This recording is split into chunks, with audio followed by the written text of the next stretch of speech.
lecture faculty and other colleagues. Welcome to the 57th Distinguished Faculty Lecture Series for our fall semester. It is so wonderful for us to be together again for this special event.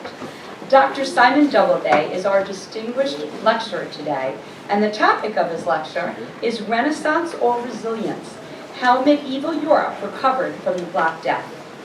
The Distinguished Faculty Lecture was established at Hofstra in 1981, and it truly is a tremendous honor to be chosen to deliver this lecture, which is aimed at advancing new thought and research on important issues. Past topics have included, just recently, Dr. Phelan and Yu's discussion on the impact of demographic, psychographic, and perception of candidate character on voter choice, and this past spring, Dr. Libresco's lecture on examining how much authentic intellectual work is taking place in our classes. Each of our distinguished lecturers provide thought leadership on important topics, and today's discussion will certainly continue this strong tradition. I would like to thank the Fall 21 Selection Committee, which includes former Senior Vice Provost Maggie Abrams, who served as chair, Christopher Farmer, Professor of Geology, Environment, and Sustainability, Eric Friedman, Professor of Law, and Ethner Lay, Chair and Associate Professor of Writing Studies and Composition. Let me also take this opportunity to remind everyone that we have a Distinguished Faculty Lecture Series presented every semester, and I really encourage you to submit your work. This coming spring of 22, the Distinguished Faculty Lecture will be given by Dr. Edward Siegel in engineering, whose topic is the use of unconventional materials to build infrastructure.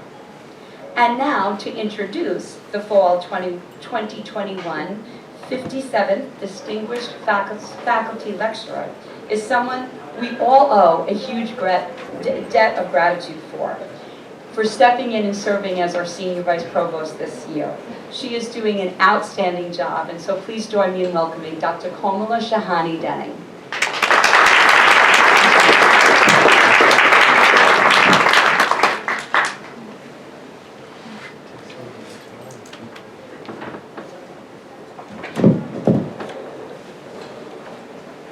So it gives me great pleasure to introduce our speaker, Simon Doubleday. Simon Doubleday is a professor of history and has been at Hofstra since 1998. He received his bachelor's degree in history from the University of Cambridge and his doctorate in medieval history from Harvard University. He is a specialist in the history of medieval Spain and Europe. He has received multiple grants and fellowships from the National Endowment for the Humanities, and most recently, a John Simon Guggenheim Fellowship. He has written and co-edited several books, too many to list in this introduction. He was founding editor of the Journal of Medieval Iberian Studies and has also served as the president of the American Academy of Research Historians of Medieval Spain. He has supervised doctoral research in this country and Europe. As Provost Lenihan mentioned, his talk is entitled Renaissance or Resilience, How Medieval Europe Recovered from the Black Death. So without further ado, I invite Simon Doubleday.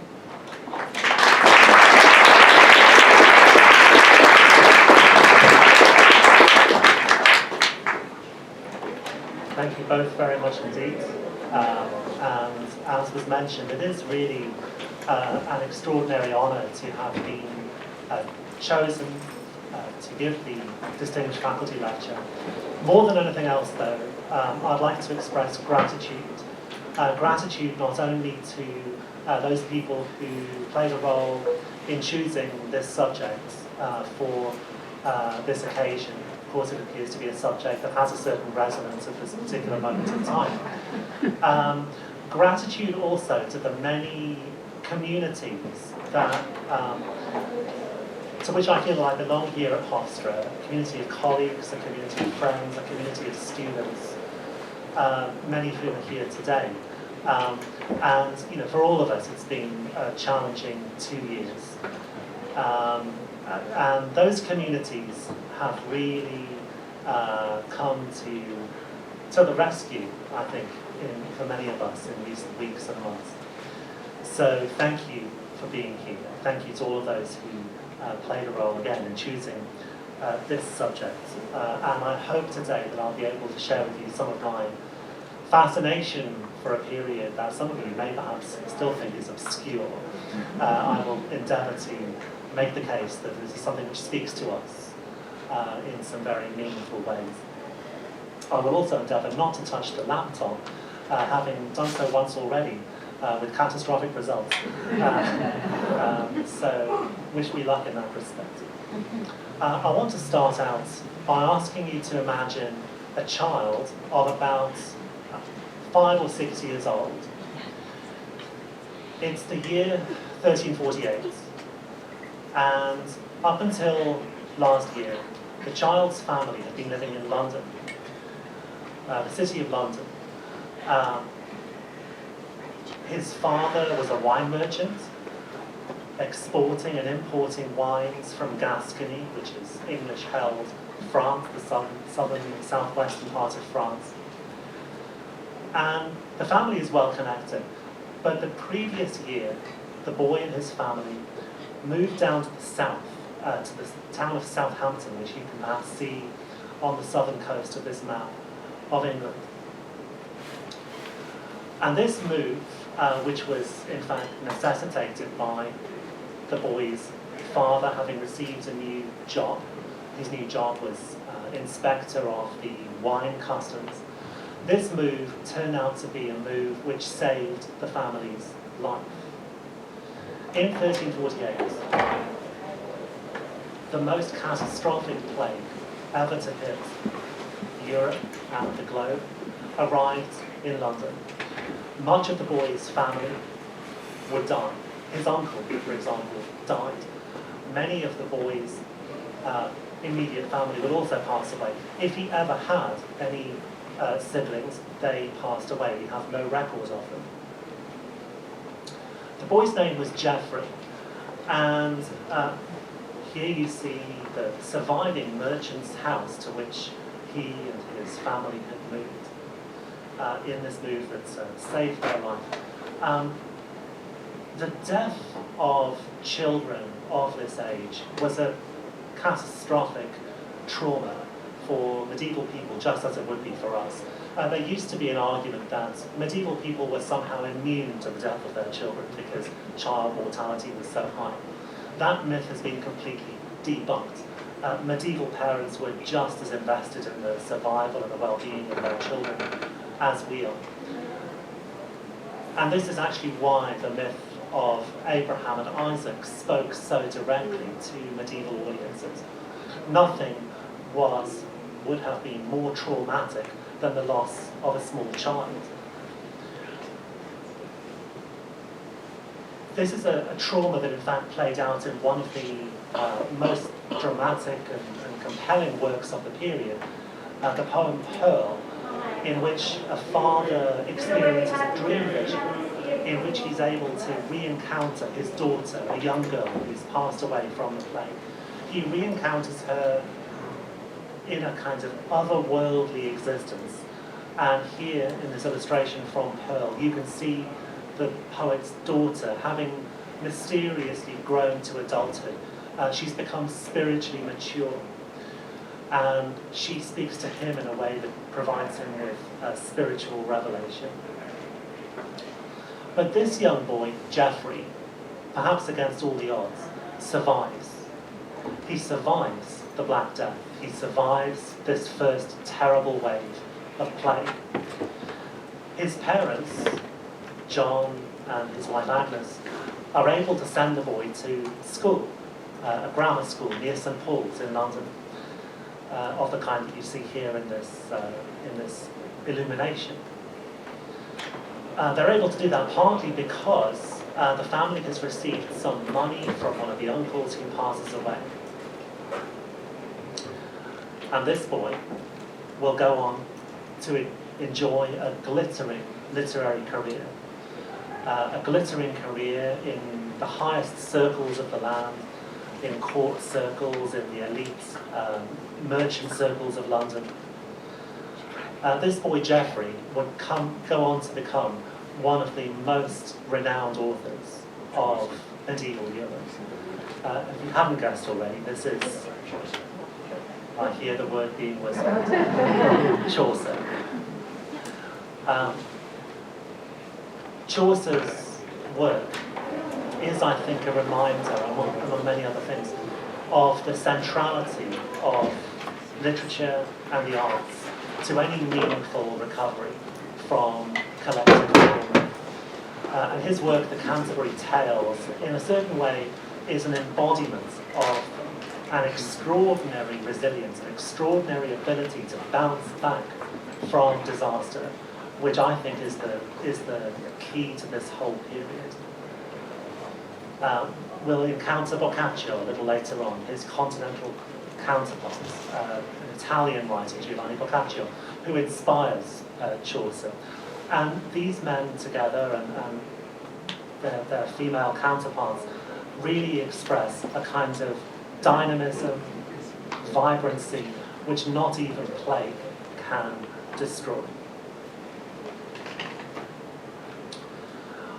In fact, Chaucer's first great work of poetry, the Book of the Duchess, is an attempt to wrestle, in literary terms, with trauma, with grief, through writing, through the written word.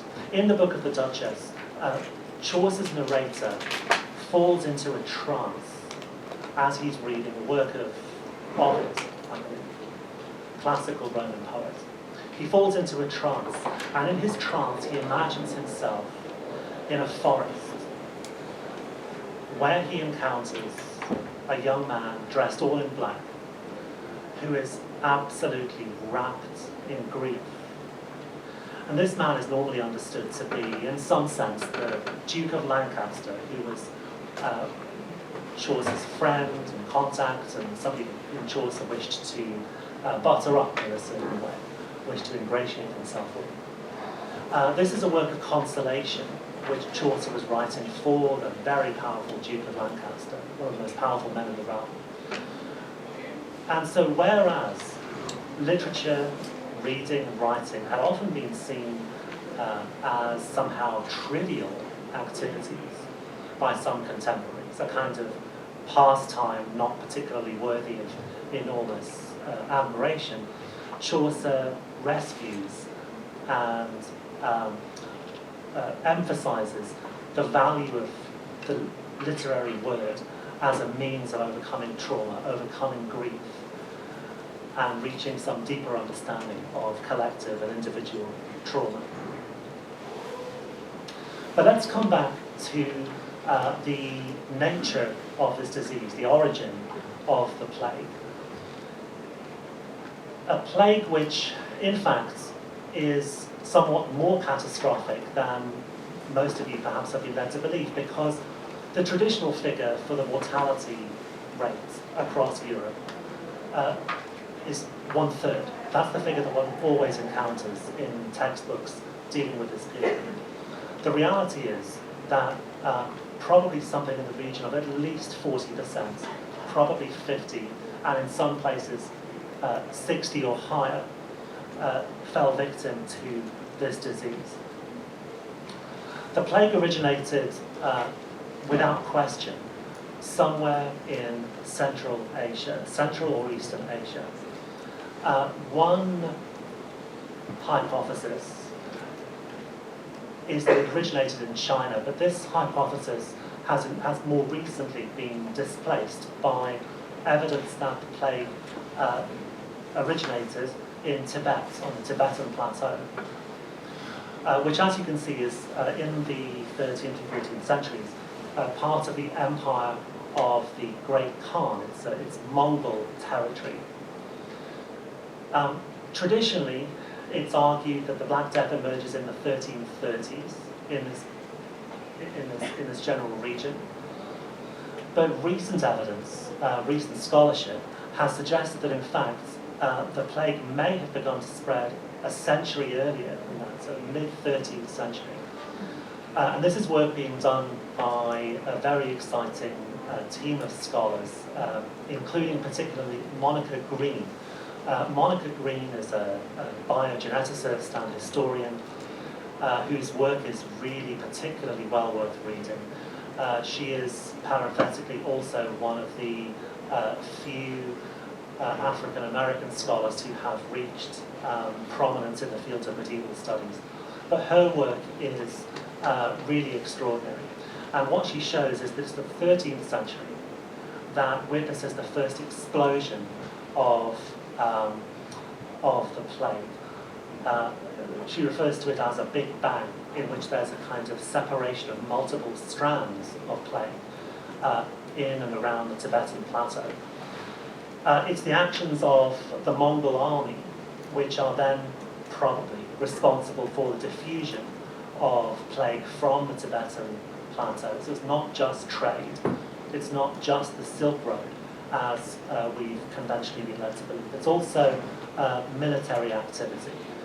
And in fact, there's some evidence that at the siege of Baghdad in 1258, a century before we normally understand the Black Death to have arisen, in 1258 there is already evidence of some unknown extraordinarily devastating disease.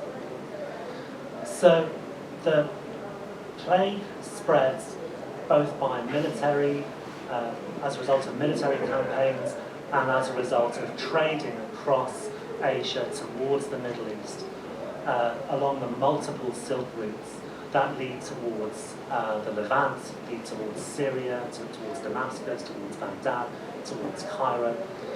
It's also possible that the plague was spread by sea across the so-called maritime sea routes, or maritime Silk routes, from Chinese ports like Guangzhou.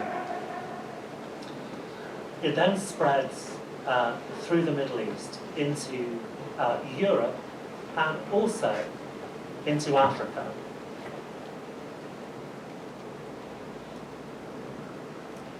This is an image of Great Zimbabwe in southern Africa, a site which appears to have become suddenly depopulated in the mid-14th century. And the story of Great Zimbabwe is also replicated for a number of other archaeological sites in sub-Saharan Africa, including West Africa. And this work is being done right now by teams of archaeologists. And a great deal more needs to be done in order to generate a meaningful picture. But there's increasing evidence that Africa, including sub-Saharan Africa, was just as affected as was Europe.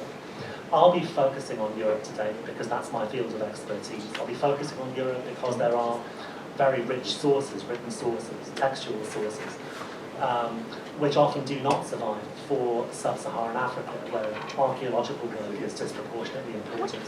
But we need to remember that this is a global pandemic. It's not distinctively European or even Middle Eastern. So an enormous effect on all parts of Africa, including also Ethiopia and overlay, as well as on Europe and the Middle East. Now, how did people respond to this catastrophe? How did people respond to this disaster, which I've sometimes described as one of the worst natural disasters in human history?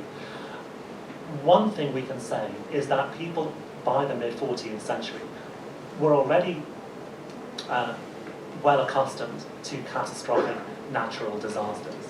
Natural disasters including flooding, for example, a kind of natural disaster that we need to be thinking about more and more in our day as well.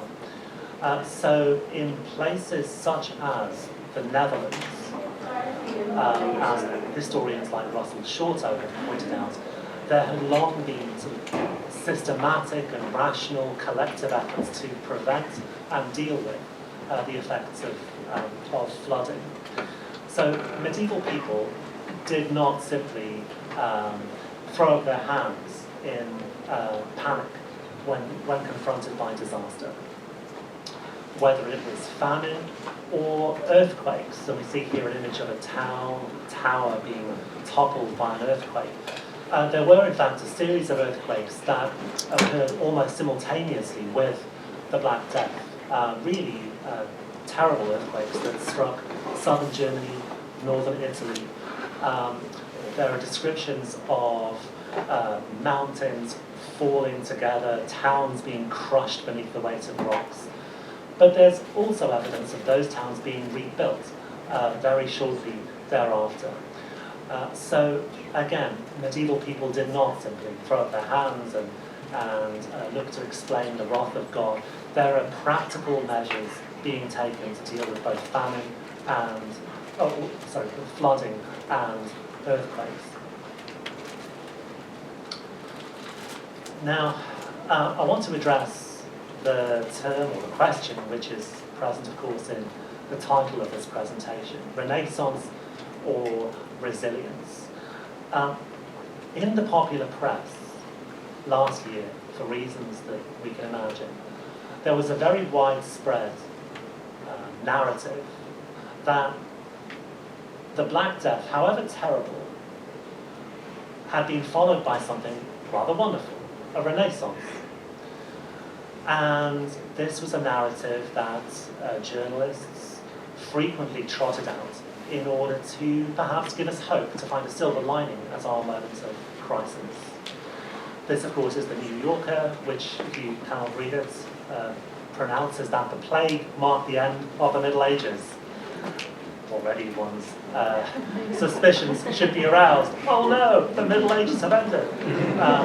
And the start of a great cultural renewal. Well, thank God for that.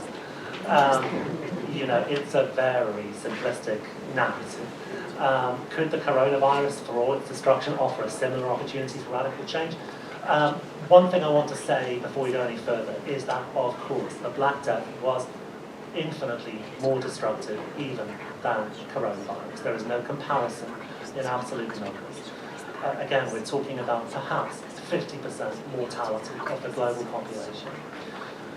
It is also caused, the Black Death was also caused by a bacterium rather than by a virus, so epidemiologically it's a different phenomenon. But it's natural that people would seek to ask about questions of relevance and to begin to construct narratives that might speak to our moment. That's legitimate, but the notion that the Black Death gave rise to the Renaissance is in fact profoundly wrong. As historians immediately began to point out, let me just check the order of mine. Yeah, it's wrong for a number of reasons. One reason for which this narrative is wrong is that the Renaissance, in many respects, had already begun. If by Renaissance one means the sort of the revitalization of culture, if one means the turning towards antiquity, if one means the embrace of a colourful, vibrant architecture, this had already begun. You're looking at Giotto's Scrovegni Chapel in Padua, with its lavish use of lapis lazuli from Afghanistan, by the way. So the use of lapis lazuli for this blue dye, parenthetically, is evidence for very long-distance trade routes, again, before the plague. This is around 1300. One could, in fact, also trace the origins of the Renaissance back into the 13th century, as I did in my last book. This is Alfonso the Wise of Castile, and in my last book called The Wise King, I made the case that Spain had also been a point of origin for Renaissance, for cultural rebirth back in the 13th century. Alfonso was an extraordinary learned king, patron of poetry, history, the arts. Here he is surrounded by scribes and also by musicians, as you can see on the left of the screen. Alfonso was the patron of a 400-song cycle called Cantigas de Santa Maria. So both in Spain and in Italy, and arguably elsewhere, the Renaissance had predated the plague.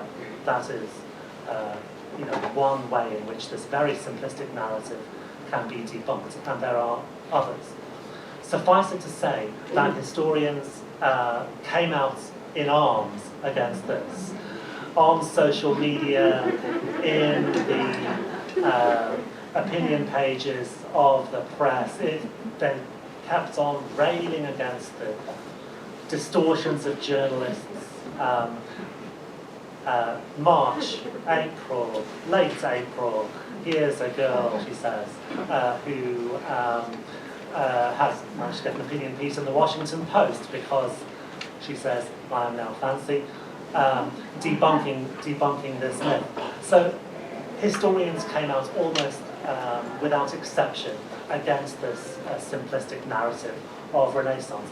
It wasn't just historians, it was also international tennis players. Look how furious Novak Djokovic was about this absolute distortion.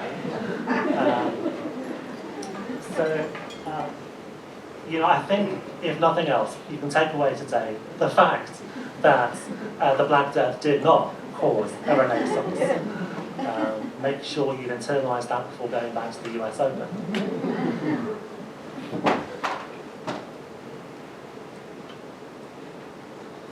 But I would like to suggest that people responded to this crisis, to the plague, in ways that were rational and sophisticated, even in the fields where you might expect this the least, including medicine. Most of you, if not all of you, have at the back of your minds an image of a doctor in a ridiculous plague mask with an enormous beak patrolling the streets. Let me point out a couple of things about that image. Firstly, it's later, it's much later. It's a 17th century Venetian image. So it doesn't even come from the 14th century. The image of the plague mask also, however, reflects the fact that people knew correctly that the plague could be transmitted through pneumonic means, from lung to lung. It could be transmitted through droplets in the air. This was correct empirical observation. So the plague mask, among many other pieces of evidence, ceases to seem so ridiculous in that context. And the reality is that doctors in the late 14th century continue to enjoy enormous prestige. Prestige of a kind that they could not have enjoyed if they were to have been completely useless. Their expertise was valued. Guy de Chauliac was the personal physician to the Pope, Clement VI, I believe, and author of a plague treatise in which a number of highly rational explanations for the plague are articulated. When I talk about rationality, of course, it's that these are reasons articulated on the basis of presumptions about the world that we may not share, but they are internally rational. And in some cases, it is not impossible that their remedies may have had some modest effect in alleviating the suffering of their patients, if not preventing the plague. So theriac, for example, widely prescribed. What is theriac? It's a compound medicine in which one ingredient frequently used was opium. This kind of theriac would continue to be used throughout the early modern period. It's used over a period of 500 years. Opium works, so I'm led to believe, as a means of alleviating pain. Of course, one could point to the more colourful ingredients in traditional theriac, including the flesh of vipers, but this would be only to tell half the story. Theriac probably worked in alleviating pain. Now, if we were to move from medicine per se towards public health for a second, It's undoubtedly true that medieval cities were dangerous places. Here we have a striking image of a boy falling off a bridge. They were dangerous places. I don't mean to romanticize them. Dangerous places in which butchers might leave entrails of animal carcasses on the streets, might dump them into the river, and so forth. But we also need to look at the other side of the equation. Medieval rulers were aware that these kinds of practices, the dumping of entrails, the dumping of filth into public waterways, they were aware that this was a danger to public health. They were aware that the garbage and sewage being dumped into rivers like this, the Fleet River in London, was a menace to public well-being. Fleet River, by the way, is located where Fleet Street is today in the City of London, but it's a subterranean river now. It's gone underground. It's one of the so-called lost rivers of London. But in the 14th century, the Fleet River was above ground. It was the location of a prison, Fleet Prison, and the Mayor of London and the King of England were both concerned about the impact that these practices might have even on the prisoners, even on the incarcerated prisoners in Fleet Prison. Would that all 21st century rulers were equally concerned with the well-being of incarcerated people? Here we have a short passage from a decree by Edward III of England, who was the king at the time of the plague, issuing one of a number of decrees against the pollution of public waterways. Now, when passing along the water of the River Thames, we have beheld dung and other filth accumulated in diverse places in the city, and have also perceived the fumes and other abominable stenches arising therefrom. So, Edward III, in fact, repeatedly issues these kinds of decrees, not always successfully. It's a battle against conventional practices, but he is aware that this is a danger to public health. It is not simply that there is a kind of blind resignation to these practices. And in fact, the image of the filthy medieval city, which we have inherited, is to a considerable degree, if not entirely, an image concocted by Victorian reformers who were looking at the filth of their own cities, Manchester, Glasgow, London, and projecting back onto a distant past a degree of filth that did not exist. Ambrogio Lorenzetti's image of the perfect city, a mural on the wall of the palace, the public palace in Siena, presents us with the ideal of cleanliness, an ideal in which people can travel on horseback in their colourful robes without any sign of dirt or dung or filth. These were the ideals to which medieval people aspired, at least. And the first case of quarantining dates from about a generation after the first wave of plague. It's imposed in Ragusa, which is now Dubrovnik, on the coast of the modern country of Croatia. And in 1377, quarantining is imposed on ships passing through this port, which at the time was a Venetian colony. So quarantining practices date from this time. They're more common in the Mediterranean than they were in the north of England. The Italians are definitely ahead of the game. The Venetians, the Florentines are ahead of the game within their cities, within their realm of influence. But they are moving, let's say, in the right direction. Joie de vivre, I think, a joy in living, a joy in life, is one of the hallmarks of this period.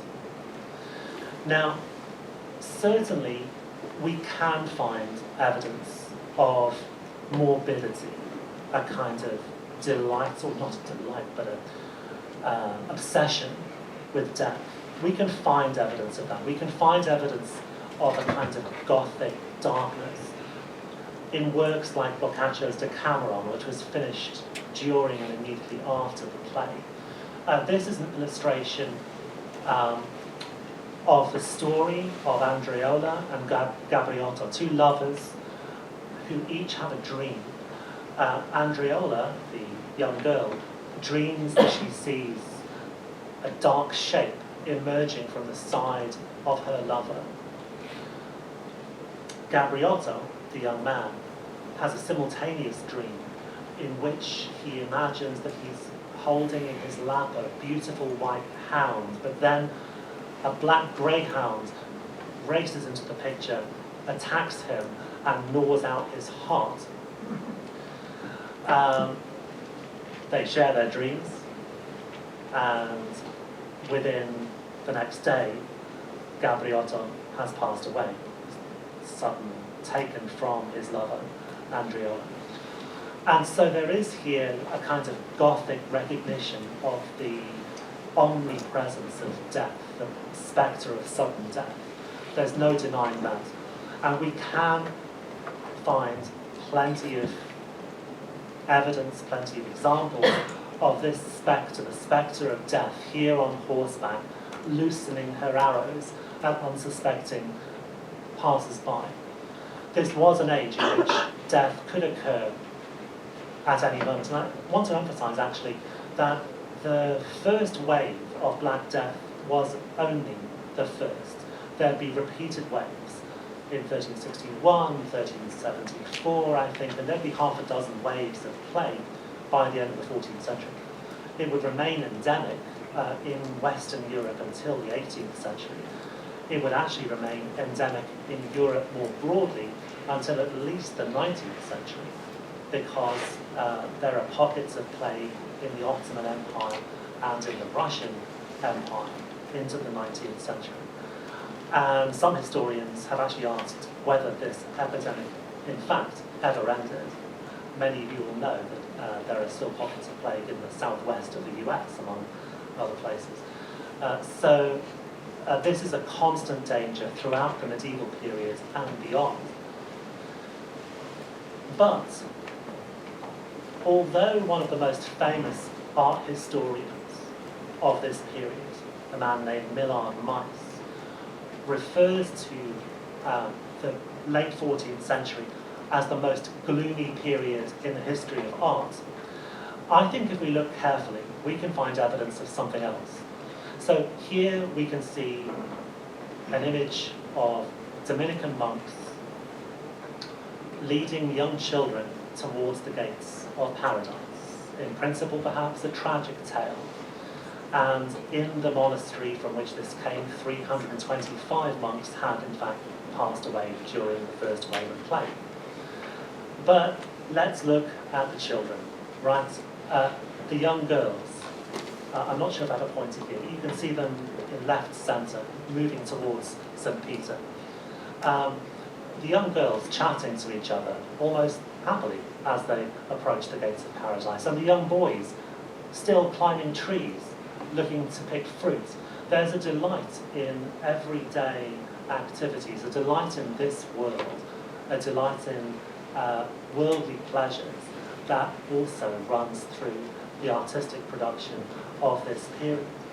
And here's a stronger example. This is also from Boccaccio, from the Decameron.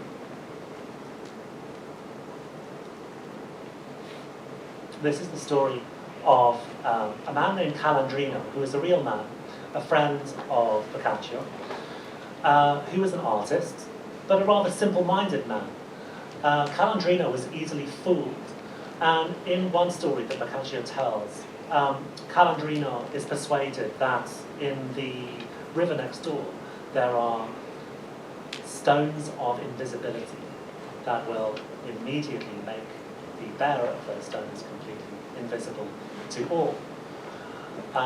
He's also persuaded in the same passage that there are mountains made of Parmesan cheese and so forth. His friends decide to play along with this because nothing is more characteristic of this period than a love of the practical joke.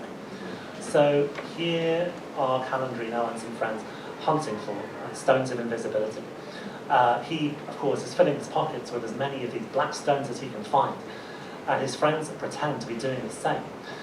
At one point, his friends say to him, or they say to each other, rather, "Where's Canterbury? He's suddenly disappeared." How typical of him to have left us here like fools by ourselves. And they start throwing stones towards him. As it turns out, it's all the time saying, "Where is this man? We can't see him." And of course, because Calandrino cannot call out because that would reveal his presence, so he's silently suffering this onslaught of stoning. So in that story, Boccaccio reveals his love of the practical joke, his humour, and humour is surely one of the cultural foundations of this period. Humour is one of the ways in which people overcame trauma. In another story from the Decameron, and you may remember this slide because this was on the title slide of the presentation, Boccaccio tells us about a young girl whose name was Caterina, and Caterina has a bit of a thing for a young man named Riccardo. The only way that she can escape from the clutches of her parents is to say, "I'd really like to sleep out on the balcony tonight because there is a beautiful nightingale whose song I simply love." And so she goes out into the balcony. The young couple are able to enjoy each other all night. The father stumbles on them, catching them red-handed, and this is a little bit risque, so please forgive me. The young girl, Caterina, is holding a certain part of the male anatomy in her hand. Her father, however, is kind of excited about all this because Riccardo is a very well-born young man, and he'd be quite pleased if the two of them were to marry. So he runs off to his wife saying, "Look at the nightingale that our little girl has caught in her hand." So here there's a kind of, a very real-worldly embrace of the physical pleasures of here and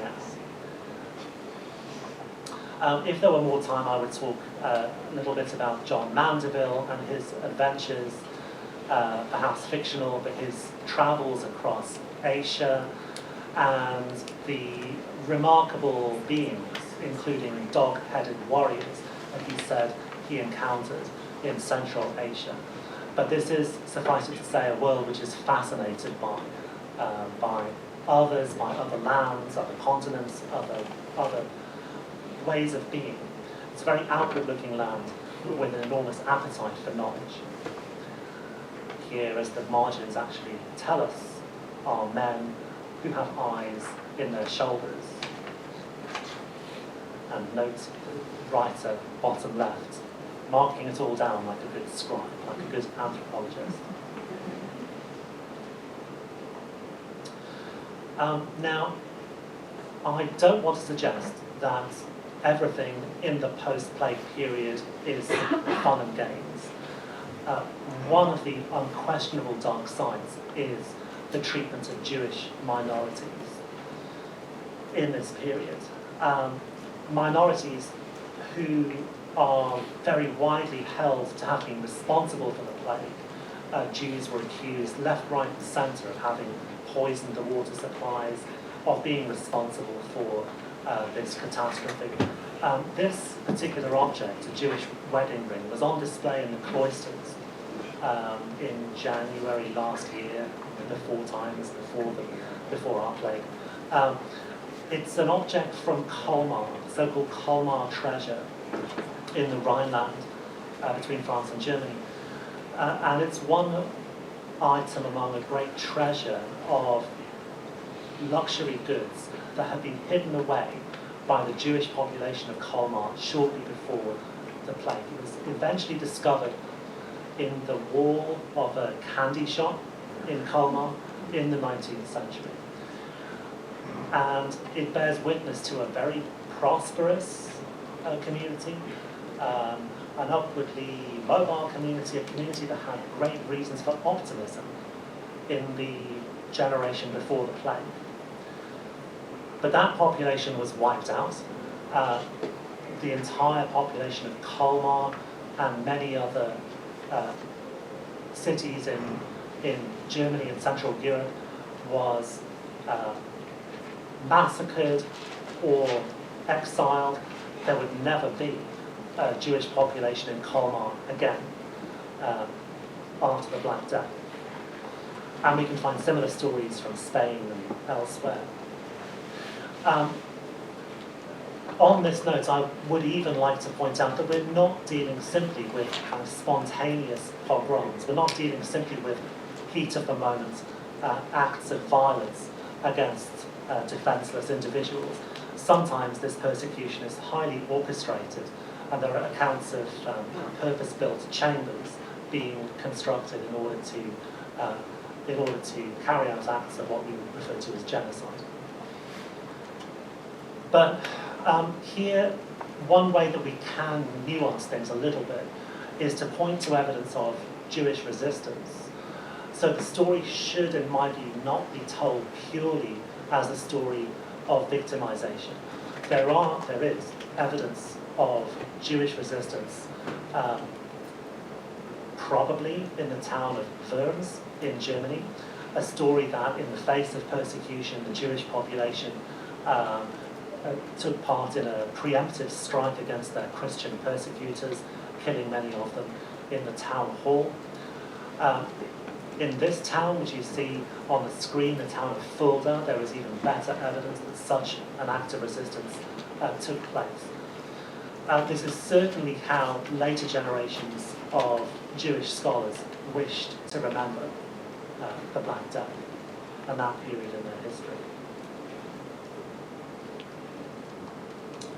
For the sake of time, I will skip over this section on gender relations. I'm happy to address questions if you have any. Suffice it to say that if we're going to talk about resilience as a characteristic of cultural responses to the plague, some of what is resilient is also highly objectionable. In other words, there are structures of oppression which are also resilient, structures of gender repression, for instance, and those structures remain in place. Some scholars have attempted to speak of a golden age for women in late medieval society. They've pointed to the evidence of individuals like this, Agnes Ramsay, an architect who enjoyed a flourishing career after her father's death in the first wave of the plague. But for most women, the story was far more bleak. The 15th century is one which sees increasingly virulent misogyny, perhaps in part because women are actually attempting to exert more agency. That is met with very misogynistic rhetoric and actions, culminating in a certain sense with the persecution of witches, which begins to take off at the very end of the medieval period across Central Europe and elsewhere. I would like to point out, however, that the witch hunting is more early modern than medieval. As a good medievalist, I would like to rescue my period in that way. The height of the witch hunt is post-medieval. One last note before I wrap up. I've said that to speak of Renaissance would be misleading. To speak of a Renaissance resulting from the plague would be misleading. But what we can say is that the generation after the Black Death witnesses a real explosion of rebellion, an explosion in the search for social justice. And this is the most famous example. This is, you can actually see his name on his robes if you're sitting close to the screen. This is John Ball, the radical priest, who famously asked his audiences when Adam delved and Eve span, who was then the gentleman? Which is to say, in ancient times, right after the fall, right after the expulsion from Eden, there had been equality among all people everyone had needed to labour. There had been no labouring class exploited by landlords, as there was in the 14th century. John Ball was the intellectual mastermind behind the peasants' revolts, which emerged in 1381. A revolt against serfdom, a revolt against the idea of servitude. Serfdom had actually begun to decline already, but the idea was now more objectionable than ever. This revolt, the peasants' revolt in 1381, in the summer of 1381, led to dramatic clashes between the rebels and the defenders of the Tower of London. I'm going to speak very carefully here because in a recent video which I recorded, I misspoke and I talked about the King, Richard II, having to take refuge in the shower when I meant to say the Tower of London. God knows I'd have gone to the shower, but Richard's life, and he was only sort of 12 years old, I think, Richard's life was certainly in danger. Many of his men, many of his officials were decapitated. Here he is meeting the rebels at Mile End in the East End of London. He initially promises to agree to their demands, which include the abolition of serfdom and an amnesty for all rebels. But in the aftermath, there is a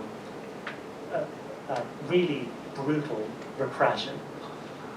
And in what you actually see here in this slide is an orchestrated incident in which the rebel leader, bottom left, Wat Tyler, is attacked and killed by the Mayor of London, William Walworth, on a completely spurious pretext. The chroniclers say, well, the rebel leader, Wat Tyler, was drunk, he'd had too much beer, he was being provocative, but clearly, I think, for a historian, this is a provocation, it's a deliberate manufacture of, which allows them to execute the rebel leader.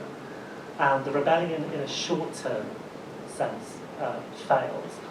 Richard is able to go back on his promises, and the rebels are sent home packing.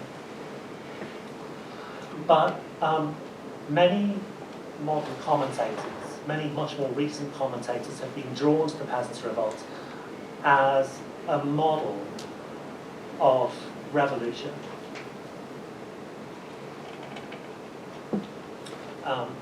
Friedrich Engels was one of them. He spoke about the Peasants' Revolt as having been a sally beyond the past and the future. In other words, they were ahead of their time. And Thomas Paine, in The Rights of Man in 1792, pinpointed the imposition of poll taxes in this context as something which rightfully excited universal detestation among the poor and the middle classes. Now, just to conclude very, very briefly, the Black Death and its aftermath, the writers that we've encountered through this presentation, have continued to resonate throughout the modern period with generation after generation. This is a painting by a pre-Raphaelite painter called Waterhouse, reimagining a scene from the Decameron at the height of World War I, 1916. For Waterhouse, Boccaccio, Decameron offered an ideal antidote to the horrors of World War I, the horrors of modernity, the horrors of industrial warfare. In the 1950s, and perhaps some of you have seen this film, The Seventh Seal, Ingmar Bergman found in The Black Death a moment in history which allowed him to explore the theme of existential despair. One criticism actually of the film that has been made is that he doesn't sufficiently acknowledge the colour and the vibrancy with which people actually responded. As for us, and here I'll more or less leave things, it's the idea of resilience that I most want to emphasize. And I'm missing a slide, but I will remain resilient. I was going to show you a headline of an article, with an article written by Robert Reich, in which he referred last weekend to resilience as the thing which, above all, we should take with us as progressives. I would argue that, in fact, it's something which, regardless of our political position, we probably need to be cultivating. So the resilience of the Black Death may, I hope, serve as some kind of inspiration for us as we face the future. With that, I will end this. Thank you very much.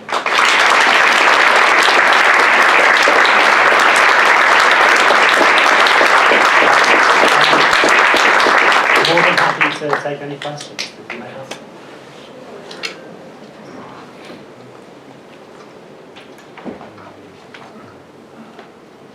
Yes, please.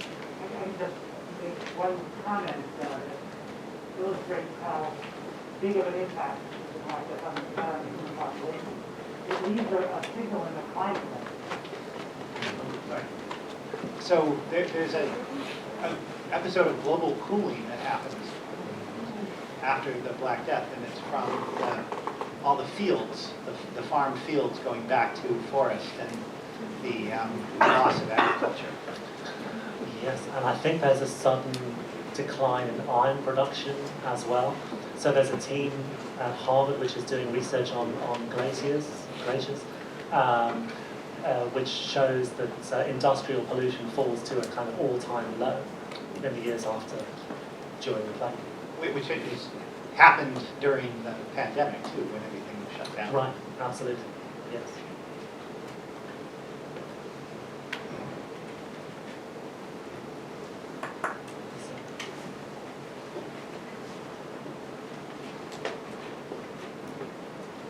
Thank you for that really interesting lecture. When you were talking about like how when they would walk in the streets would be filthy, did they get these ideas for like a clean environment through like the vibrancy and the culture? Like did the Renaissance emphasize the necessity for like a clean environment? Okay, so what I would say is that people across Europe had already come to be conscious that pollution and filth were a danger to public health. That had already occurred before the Black Death, so it didn't really need to wait for anything called the Renaissance. There's a wonderful new book by Guy Geltner called Roads to Health, which I would recommend. And you can get extra credit for reading it for my class. Which talks about how in a number of Italian towns there were specific officials who had already begun to be appointed for dealing with cleanliness on the streets. Again, the Italians are sort of light years ahead of most other countries in this regard.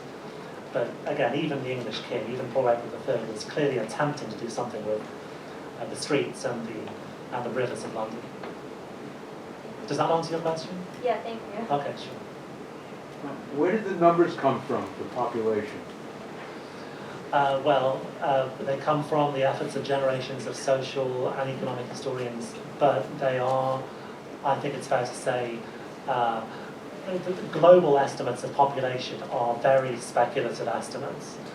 We're on much safer ground when we're talking about proportional mortality rates. So you can look at the records of local manors, for example, to see the number of tenants who have been killed on a given manor. And very careful analysis of those records does reveal population loss of at least 40%. And Boccaccio, by the way, Boccaccio talks about a figure of 90%. He actually 9 out of 10 of all people in Florence had been killed by the plague. He then talks about the absolute figure of 100,000 deaths, which inconveniently was higher than the actual population of Florence. So people have been a little bit skeptical about Boccaccio. quite rightly. But what he's really pointing to is he's expressing in numbers the kind of trauma, right? He takes a certain poetic liberty. But even so, probably in Florence, which is one of the most highly connected places commercially in Europe, probably the figure was well over 50%. Simon, is there any direct correlation or connection between the Black Death and the Peasants' Revolt? And the presence? And Peasants' Revolt. Oh, that's a great question. We have until Friday, right?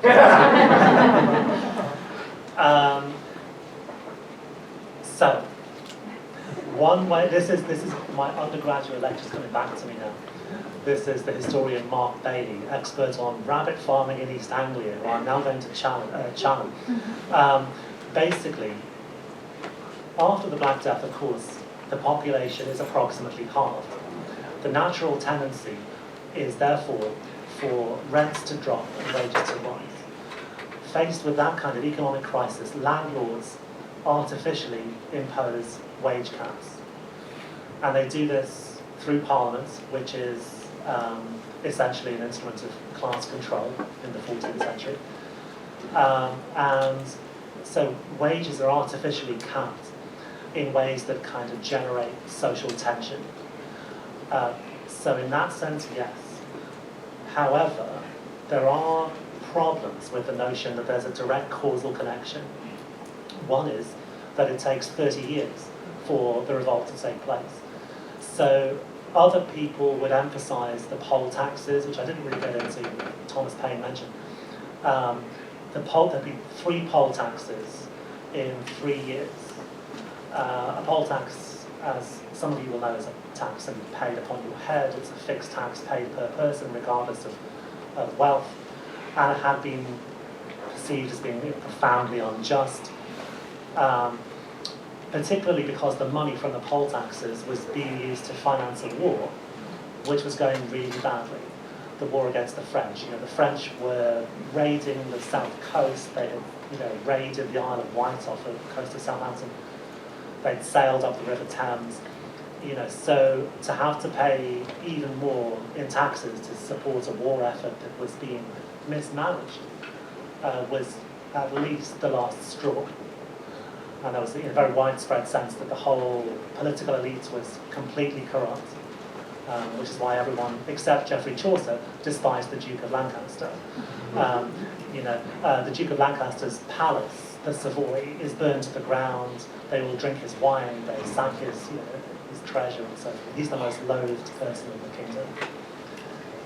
So I think the answer is kind of. I have a question about, could you talk more about the connection between how people understood the causes of the plague, and in particular the idea of the blame that they assigned to Jews? So the conventional motif in sort of blaming narratives is that Jewish people have poisoned the wells. There are multiple accounts of Jews having been arrested with little pockets of powder on their persons, which they had intended to use to poison the wells. Obviously, many of those accounts, or many of the confessions which are described in those accounts, are produced under torture. And we can probably dismiss that as simply the kind of pathological expression of long-standing mistrusts and hatreds and racial religious tensions. As for the ways in which people understood the transmission of the disease, one of the key ideas, which I didn't really have time to get into, was the idea of a miasma, a kind of poison cloud, which was passing across the land, and which in some cases was said to have been associated with the corruption of evil matter, with the corruption of perhaps a dying body. So people were aware that it was important to clear the cities of the bodies of the dead.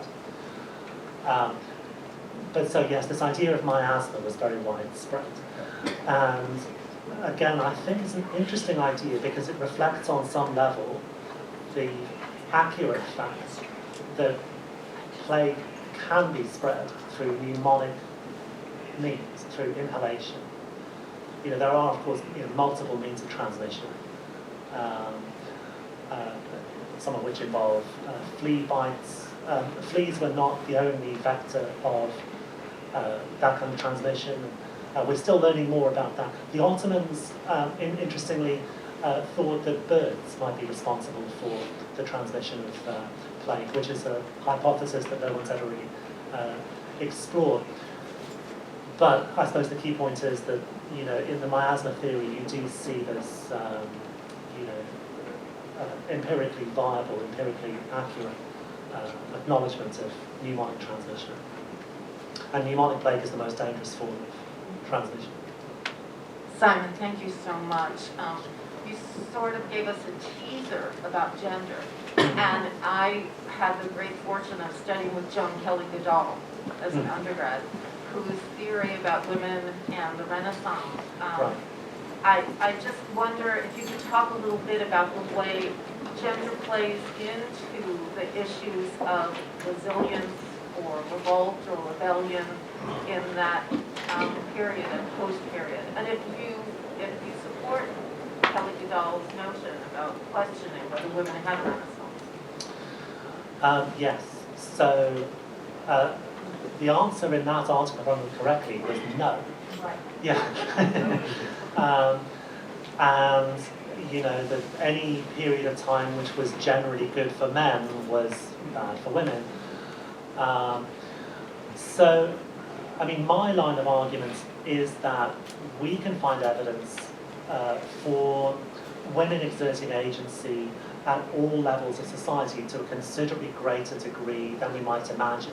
One reason I skipped over this was that I gave this lecture to my honours college kids yesterday, so some of them will need to forgive me.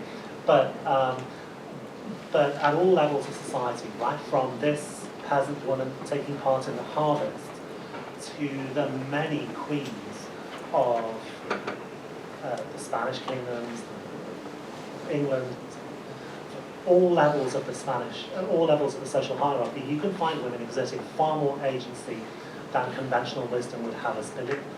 So you could choose to emphasize that, but that would be, I think, to overlook the way in which simultaneously a whole arsenal of misogynistic rhetoric is mobilized, and to overlook the lived sort of precariety of many women's existence in this period.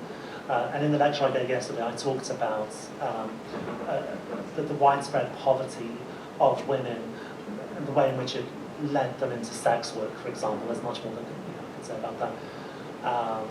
Chaucer's Pilgrims in the Canterbury Tales set off from Southwark, which is one of only 2 places in England where there were licensed brothels. But that's another story. It's very complicated. You can find evidence cutting in both directions. So I think the safest thing to say is that on the whole, patriarchy is also very resilient. Simon, thank you very much for a great presentation. I'm just curious, so 1348, middle of the 14th century, I'm thinking about the Kingdom of Granada in Al-Andalus. Okay, so I'm curious because you were making a comparison between Northern Europe, if you can call London Northern Europe, okay, and the Italians. It's not Europe, what are you suggesting? It's not Europe. Just to be a little bit relative, but you were comparing with the Italians, being a little bit more from the cleanse, the protection, etc. So, but I'm curious about the situation of the Kingdom of Granada and how they reacted against this tragedy, and if the Europeans, the Christian Europe, paid attention to the way they were protecting themselves or the way they were reacting against this.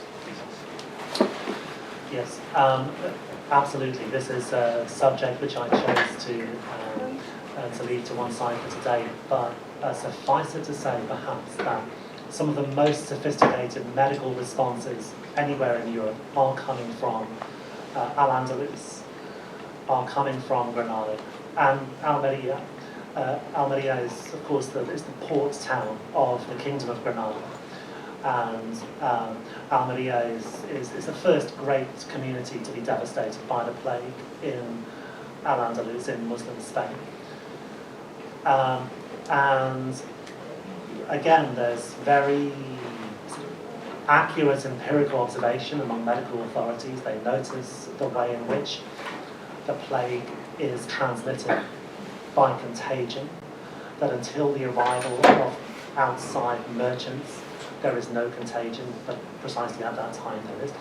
And so the theory of contagion, which was not in fact approved by Islamic authorities in the very conservative Kingdom of Granada, it manages to take root, actually. There's rather a grave acknowledgement of the importance of contagion theory among those medical authorities. And Almeria, it's absolutely devastated. I think, again, the figure of 100,000 surfaces is in the context of Almeria. But yes, there are many Arabic language medical treatises on the plague, which are generated in Granada, in Almeria, and which then circulate in the rest of Spain. Jewish doctors in Spain are certainly reading them and are using those Arabic treatises in their own Hebrew language plague treatises. There are some Jewish doctors who also write in Arabic. So this is a really important intellectual stimulus for medical knowledge, just as Al-Andalus, Muslim Spain, had long been a really important stimulus for the revitalization of European culture. I think the Renaissance actually dates back to the 12th century, and it dates back to the 12th century partly because of the influence of the Almohad Empire in North Africa, but that's another story. So, thank you. Hello. You talked about the first people going in quarantine and things like that, and I was just wondering, were they ever opposed to it, or was it just something that was widely accepted? I have not come across any evidence of resistance to the quarantine of those ships off the coast of Ragusa, Dubrovnik. No, I mean, one thing that Boccaccio describes in his account, which is the most famous single account of the plague, is the wide variety of human responses. So there is not a kind of uniform conformity to regulations. And he very famously says, some people withdrew into a kind of monastic seclusion. Other people gave themselves up to a life of hedonism, thinking, our end is nigh anyway, we might enjoy ourselves. And other people took a sensible middle path, which is his favourite option. So there's not, I think, any kind of uniform adhesion to, public health advice. But nor is there vociferous opposition to quarantine regulations, for example. And those plague treatises that we've been talking about, for example, are full of very practical measures that are recommended for preventing infection, fumigation, for example, fumigation of one's rooms, dietary measures, and so forth, all of which make a certain degree of sense, and all of which clearly appear to have resonated with contemporary audiences. Hello. Basically, you talked a little bit about how the mortality rates in certain places were anywhere from 30 to 60%. So I was wondering why we see such varied numbers in that sense, and whether or not, or I guess what factors you think influenced that, because we hear about the quarantine, we hear about masks to a lesser extent, the compounds, and different sorts of methods of disinfectant, like lime, or even whether you think it's a matter of population density. Why do we see such varied numbers? So let me actually take this from the opposite end of your question in a certain manner of speaking. One thing that can be said is that there were probably no places in Europe which completely escaped the plague. It used to be claimed that there were. It used to be claimed that Bohemia had escaped, that Scotland had escaped, that Scandinavia had escaped. None of those things is true, and I can go into that at some other point. So in that sense, there's actually more uniformity of infection than we might imagine, right? So rather than colder climates having acted as a kind of brake on the plague, it appears to be surprisingly uniform. But I think it's true, in a certain sense one can only speculate, but I think it's true to say that the more deeply interconnected commercial centres, places like Florence, were harder hit than those places further off trading networks. I mean, you know, it may be a question, as I say, of 60% as opposed to 50. The variation is not enormous, but there may be that degree of variation at least. And I mean, there's a very famous figure, one that stuck in my mind for 30 years anyway. There is a study which suggested that only, quote unquote, 27% of the tenants in chief of England, those people who are at the top of the feudal hierarchy, only 27% had died during the plague, hence lower than the presumed average, slightly lower. That figure, I think, is now being greeted with more scepticism. I think across the board, regardless of social class and regardless of diet and regardless of almost anything, the figure was somewhere in the range of 40 to 50. Yeah, question. Thank you. Thank you very much for coming back. Oh, there you are. Hi. Thank you for your talk today and for your generous Q&A. I'll preface my question with I'm an art historian, so the images you've shown, I'm very drawn to them.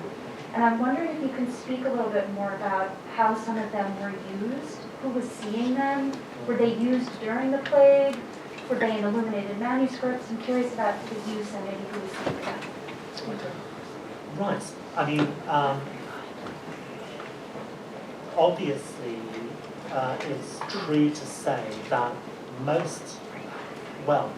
many images from the interior of churches, I want to see if I can find such an image.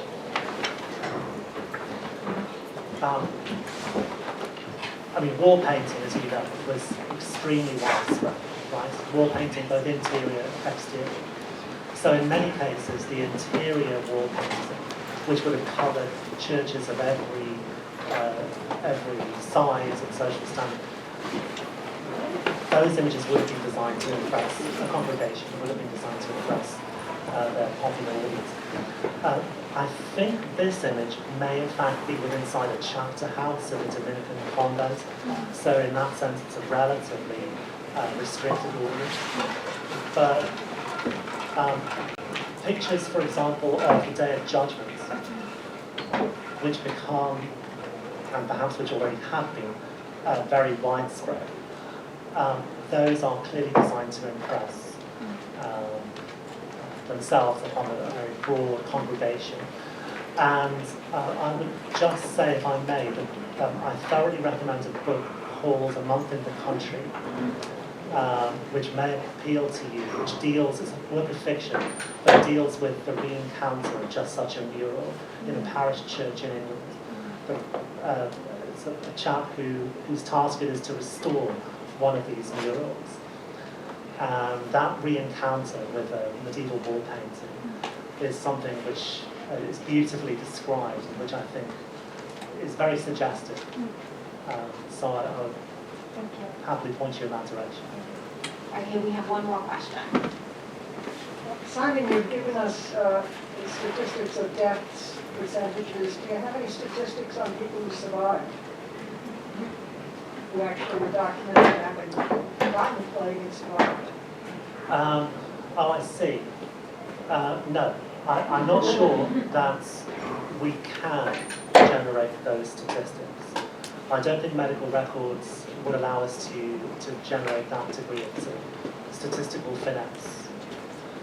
I would just point out, of course, that survival was a very temporary phenomenon, temporary achievement. You know, and that it was only 10 years until the next great wave of plague struck, the wave of 3061-62.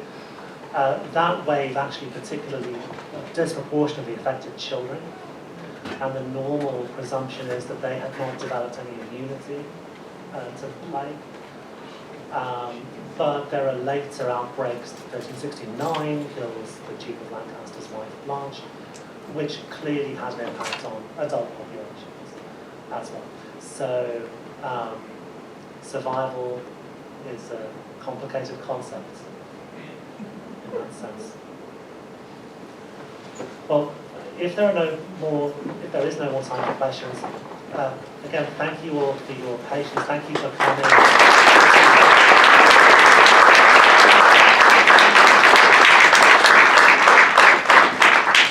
Thank you, everybody, for coming, and thank you, Simon, for that wonderful presentation.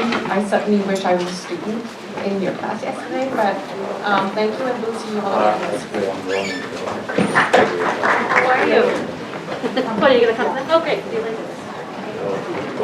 Stay around.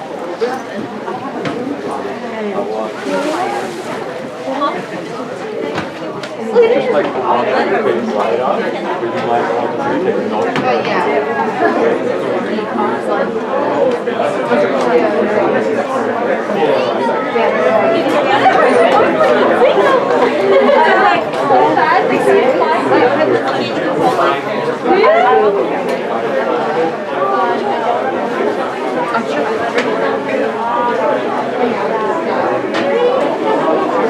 You're doing another practice? Yeah. Sort of ruin the vibe. And then my back.